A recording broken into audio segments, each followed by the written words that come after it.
और अभी तक जो अनुसंधान, अभी तो अनुसंधान बिल्कुल प्रारंभिक स्टेजेस पर है।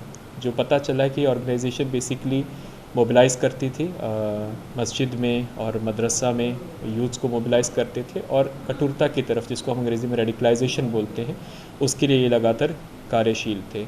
इसका जो मॉडस था कि ये लोग जैसे शाखा होती है, आरएसएस अपनी शाखा ऑर्गेनाइज़ करते हैं और लाठी की ट्रेनिंग देते हैं, उसी तरह से ये लोग शारीरिक प्रशिक्षण, फिज़िकल एजुकेशन के नाम से लोग अपने यूथ्स को बुला के और उनको प्रशिक्षण दे रहे थे, और उसी के साथ ही जो अपना एजेंडा है और प्रोपेगेंडा है, उनके माध्यम से यूथ्स को ब्रेन वॉश करने का काम कर रहे थे।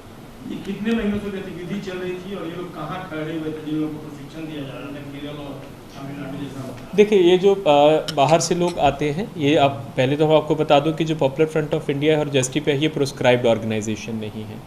जो अनलॉफुल एक्टिविटीज़ प्रिवेंशन एक्ट हमारा बना है टेररिस्ट ऑर्गेनाइजेशंस के लिए, या फिर अनलॉफुल एक्टिविटीज़ जैसे नेक्सल ऑर्गेनाइजेशंस होती हैं, तो उसमें एक शेड्यूल होता है। उसमें केंद्र सरकार के द्वारा गृह मंत्रालय के स्तर से एक अधिसूचना जारी करके ऑर्गेनाइजेशन को बैन किया जाता है। अभी ये जो दोनों ऑर्गेनाइजेशंस हैं बिहार में बैंड नहीं हैं, इसलिए इनके जो कार्यकर्ता हैं वो आते हैं और इस तरह से इनके प्रशिक्षण शिविर और वो होते रहते हैं। जो लेटेस्ट प्रशिक्षण शिविर की हम लोगों को जानकारी मिली थी वो 6 और 7 जुलाई को हुआ था, जिसमें कुल 12 लोग शामिल हुए थे नया टोला वाले ऑफिस में। सर, एक सीसीटीवी फुटेज की भी बात की जा रही है कि वहाँ मिला था इसमें तलवारबाजी का और हाँ जी, जैसे मैं आपको बता रहा हूँ कि इसी तरह से जो शारीरिक प्रशिक्षण के नाम पर और ये जो बेसिक मार्शल आर्ट होती है उसकी ट्रेनिंग देते थे, यही इनका मॉडस था। सर, ऐसा कुछ था कि प्रधानमंत्री का जो दौरा होने का था उसको लेकर कुछ उनकी तैयारी? नहीं, उस प्रकार का कोई स्पेसिफिक इनपुट नहीं है कि ये प्रधानमंत्री जी के दौरे को लेकर ये हो रहा था। ये काफ़ी देर से हम इसको फॉलो कर रहे थे, लेकिन जैसा कि मैंने आप लोगों को बताया है कि जब इस प्रकार की हाई प्रोफाइल विजिट्स होती हैं और माननीय प्रधानमंत्री उनकी सुरक्षा को लेकर काफ़ी इनपुट्स आती हैं हम लोगों को, तो हम लोगों के जो भी सोशल मीडिया मॉनिटरिंग सेल्स होती हैं, स्थानीय इनपुट होती हैं, टेक्निकल इनपुट होती है, उसको हम लोग सुदृढ़ करते हैं। उसी क्रम में हमको जानकारी प्राप्त हुई थी कि इस प्रकार के प्रशिक्षण शिविर ऑर्गेनाइज़ किया जा रहा है, और उसी के क्रम में जब रेड किया गया तो हम लोगों को ऐसे डॉक्यूमेंट्स मिले जो कि भारत की संप्रभुता और अखंडता के विरुद्ध भी उसमें कुछ टिप्पणियाँ थी। पाकिस्तान से भी कनेक्शन की बात निकल कर? नहीं, ये बिल्कुल गलत है। अभी तक इसका कोई भी कनेक्शन पाकिस्तान से या किसी पाकिस्तान बेस्ड ऑर्गेनाइजेशन से अभी तक हमारे अनुसंधान में नहीं आया। हाँ, टेरर फंडिंग का हम लोग ये जो फंडिंग का ट्रेल आप बोल रहे हैं वो, क्योंकि अभी बिल्कुल प्रारंभिक अनुसंधान है, इनके जो भी ऑफिस बियरर्स हैं और जो भी इनके मेंबर्स थे, क्योंकि उनकी हम लोगों को सूचना प्राप्त हुई है, हम लोगों को डॉक्यूमेंट्स मिले हैं कि कमेटी में कौन कौन था, और उनमें से बहुत से लोग नामजद भी हुए हैं, और उनके हम लोग बैंक अकाउंट्स और जितने भी उनके फाइनेंशियल ट्रांजैक्शंस हुई हैं कम से कम पिछले 1 साल में, उसकी हम लोग जांच करवाएंगे। ये जो 26 लोग हैं ये सभी पटना के रहने वाले? नहीं, सभी पटना के रहने वाले नहीं, अधिकांश पटना के रहने वाले हैं। कुछ लोग दरभंगा के भी हैं, बिहार के अन्य ज़िला के भी हैं, दक्षिण कन्नड़ कर्नाटका के भी उनमें से एक अभियुक्त हैं जो कि मीटिंग में शामिल हुए हैं। आगे आपकी एजेंसियों से इसमें हेल्प लेंगे? और इसमें हाँ, सभी एजेंसीज़ के द्वारा जॉइंट इंटेरोगेशन किया गया है, क्योंकि इस प्रकार का जब भी कोई केस होता है तो जितनी भी हमारी सिस्टर एजेंसीज़ हैं उनके सभी प्रतिनिधि आते हैं, और एक जॉइंट इंटेरोगेशन सेंटर होता है जिसमें जॉइंटली सभी के पास इनपुट्स होते हैं, सभी की इंटेरोगेशन की जा रही है, और आगे के अनुसंधान के क्रम में भी हम लोग सभी जो हमारी सहायक एजेंसियां हैं, चाहे केंद्र की हों चाहे अपनी ही इंटेलिजेंस एजेंसीज, उनकी सहायता लेंगे ताकि इसका जो अनुसंधान है सही दिशा में चले और इसका जो लॉजिकल कंक्लूजन है वहाँ तक हम लोग इसको पहुँचा सकें। उनका क्या इन्वॉल्वमेंट है? वो केवल मकान मालिक के तौर पर थे या उनकी भी संलिप्तता थी इस पूरे मामले? उनकी बेसिकली जो एग्रीमेंट किया गया था, उनके मीटिंग्स में वो एक्टिवली शामिल होते थे। तो जब एक्टिवली शामिल होते थे उनके पास जैसे डॉक्यूमेंट्स यहाँ पे इनकी प्रॉपर हाजिरी बनती थी, जो भी मीटिंग्स होती थी तो उसमें वो एक्टिवली शामिल होते हैं, तो उनको BPFI का कार्यकर्ता माना जा रहा है। NIA की टीम पहुंची है?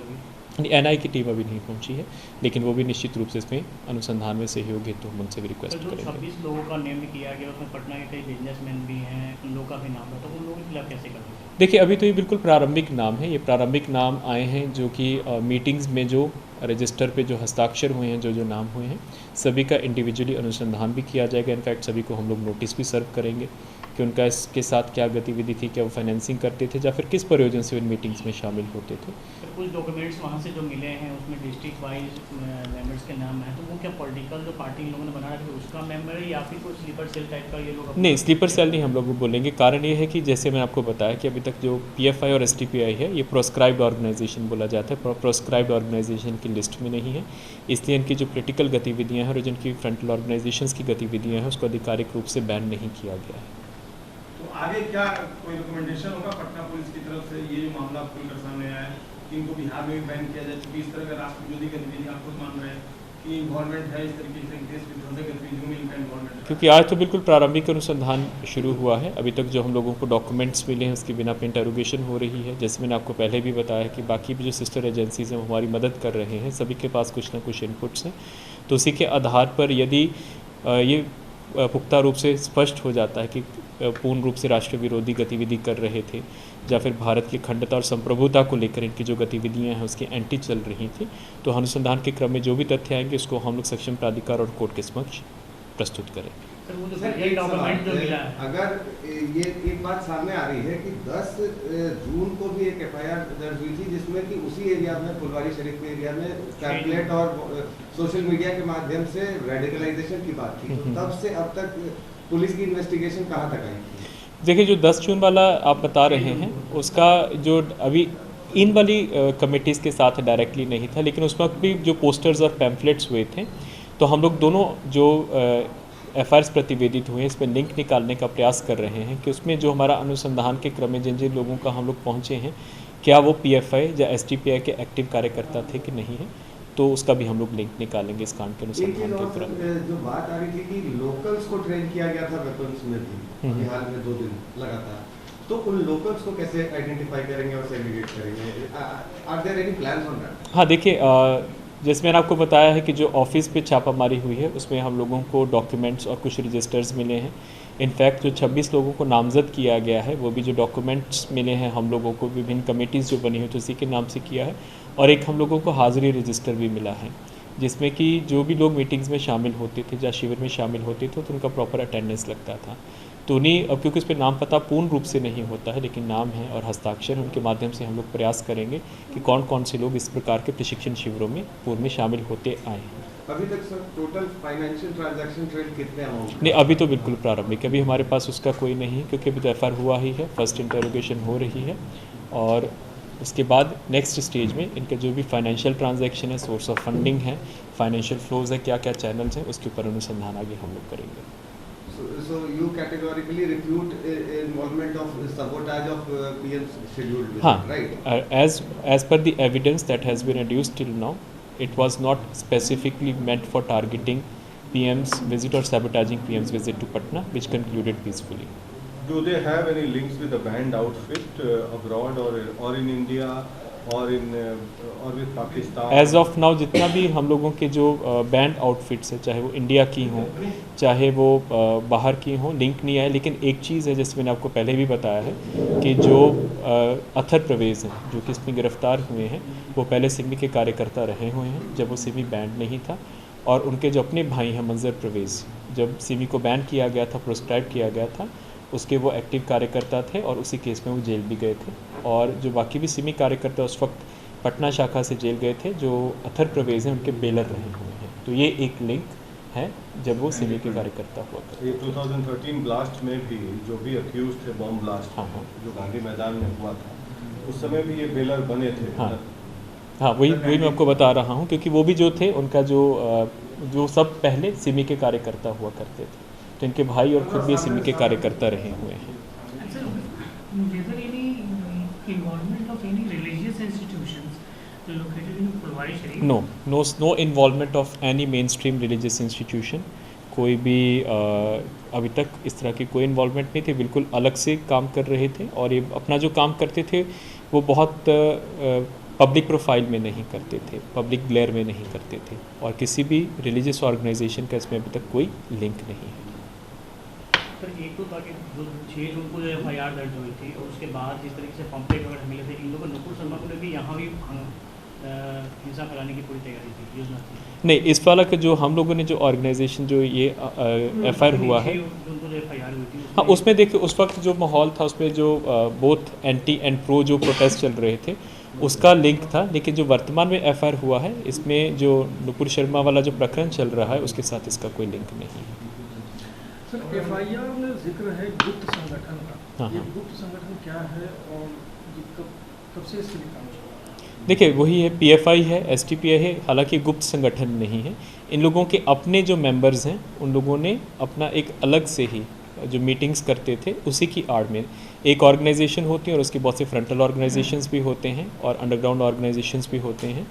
तो ये कोई जो पीएफआई और एसटीपीआई के ये कार्यकर्ता हैं, अपने आप को उसके कार्यकर्ता मानते हैं और उसी के लिए उसी के नाम पे मीटिंग्स कर रहे हैं और उसी की ही आड़ में जो प्रशिक्षण शिविर उसको ऑर्गेनाइज किया जा रहा है। सर पीएफआई ने एक प्रेस रिलीज जारी करके इस बात को रिफ्यूट किया है, वो कह रहे हैं कि इन दोनों का कोई कनेक्शन नहीं है और सिर्फ मुसलमान टारगेट किया है। नहीं, हम लोगों को जो डॉक्यूमेंट्स मिले हैं उस पर जो हम लोगों के पास अभी तक जो एविडेंस है उसमें जो भी डॉक्यूमेंट्स हैं वो पीएफआई के इंटरनल सर्कुलेशन के डॉक्यूमेंट्स हैं।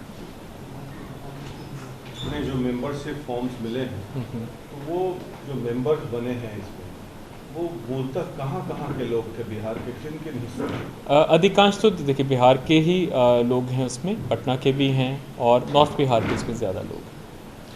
इसका कनेक्शन अमरावती और जो उदयपुर में हुआ उससे क्या है? ना कोई कनेक्शन नहीं है उसके साथ, अभी तक कोई कनेक्शन नहीं। इस बात का जिक्र इनकी जो गतिविधियां हैं वो सिर्फ बिहार तक ही सीमित है। जो जिस गुप्त संगठन की बात हो रही है उस गुप्त संगठन के जरिए ये कहा जा रहा है कि जो मुस्लिमों को टारगेट किया जा रहा है, उनको गाली गलौज या जो भी है, तो वैसे लोगों को ये टारगेट कर रहे हैं अपने गुप्त संगठन के जरिए और उसी क्रम में ये अमरावती और वो देखिए वो एक इनका जनरल विजन डॉक्यूमेंट है कि जो भी एक विशेष समुदाय मुस्लिम समुदाय को जो भी प्रताड़ित करेंगे या फिर जो भी उनको सप्रेस करेंगे तो उनकी प्रोटेक्शन के लिए, उनकी रक्षा के लिए हम लोग काम करेंगे। तो एक बहुत जनरल विजन डॉक्यूमेंट में इस बात का उल्लेख किया गया है। बहुत बहुत धन्यवाद सर। इन लोगों ने अपने कन्फेशनल स्टेटमेंट्स में वही है कि जैसे कि हम लोग शारीरिक प्रशिक्षण, बेसिक मार्शल आर्ट्स का, लाठी चलाने का, तलवार चलाने का, वही हम लोग प्रशिक्षण प्राप्त करते थे फॉर फिज़िकल एजुकेशन पर्पस। और जो हम लोगों को इनका जो डॉक्यूमेंट भी मिला है वो प्रशिक्षण शिविर इसी के नाम से ही ऑर्गेनाइज किए जा रहे थे, फिजिकल एजुकेशन देने के नाम से ऑर्गेनाइज किए जो जा रहे विजन डॉक्यूमेंट मिला है 2047 को लेकर, उसके बारे में वो लोग क्या कहते हैं? ये डॉक्यूमेंट इंटरनल सर्कुलेशन में उनके पास मिला है। तो वो जैसे मैंने आपको बताया है कि रेडिकलाइजेशन करने के लिए और मोबिलाइजेशन करने के लिए और ब्रेन वॉश करने के लिए उस डॉक्यूमेंट का यूज़ किया जा रहा है। उनको रिमांड पर भी लिया जाएगा जो जेल भेजेंगे? हाँ, अगर ज़रूरत पड़ेगी। अभी तो हम लोगों ने एक राउंड इंटरोगेशन कर लिया है और भी लोग पकड़े जा रहे हैं और आवश्यकता पड़ेगी तो 15 दिनों के बीच में हम लोगों के पास विंडो होती है। नए तथ्य प्रकाश में आएगा तो हम कोर्ट से रिक्वेस्ट करेंगे रिमांड पे लेकर फर्दर इंटरोगेशन। अरमान मलिक नाम के एक क्या और है है। उनका? अरमान मलिक भी इसी जो मीटिंग्स में शामिल होते थे, वो भी फुलवारी के रहने वाले, उनको उनका अरेस्ट क्या किया रोल है गया। इसमें? वो मीटिंग्स में शामिल होते थे, इनकी मीटिंग्स में शामिल होते थे और जो 26 नामजद अभियुक्त थे उसके वो नामजद अभियुक्त थे, one of the named accused. किसी और को डिटेन भी किया गया इन तीनों के अलावा? इनके अलावा कुछ और लोगों को हम लोग पूछताछ कर रहे हैं जिनके जो हम लोग अपने सोशल मीडिया ग्रुप्स के माध्यम से जिनके साथ जुड़े हुए थे और उनकी पूछताछ चल रही है। नंबर्स कितने हैं जिनको डिटेन किया गया? 2-3 लोगों से पूछताछ हो रही है, डिटेन भी नहीं किया गया है, इंटेरोगेट किया जा रहा है। मेरा लास्ट क्वेश्चन ये है कि इन लोग यहाँ पर अपना ऑर्गेनाइजेशन चला रहे थे किराए के मकान का, जो मनी ट्रेल आया है वो बैंक से आया है, वो कौन सा बैंक है? वन सेकंड, वो मनी ट्रेल किसने ट्रांसफ़र किया है? जैसे कि मैंने आपको बताया है कि अभी मनी ट्रेल के ऊपर हम लोग नहीं काम कर पा रहे हैं। एफआईआर कल ही हुआ है और आज तो फर्स्ट राउंड ऑफ इंटेरोगेशन हुआ है और हम लोग जो इनके जितने भी मेंबर्स हैं इनके बैंक अकाउंट्स का डिटेल प्राप्त कर रहे हैं। लेकिन अभी मनी ट्रेल के ऊपर हमारे पास कोई इन्वेस्टिगेशन के क्रम में कोई हम लोगों ने अनुसंधान प्रारंभ नहीं किया है, लेकिन जल्दी ही उसके ऊपर काम किया जाएगा।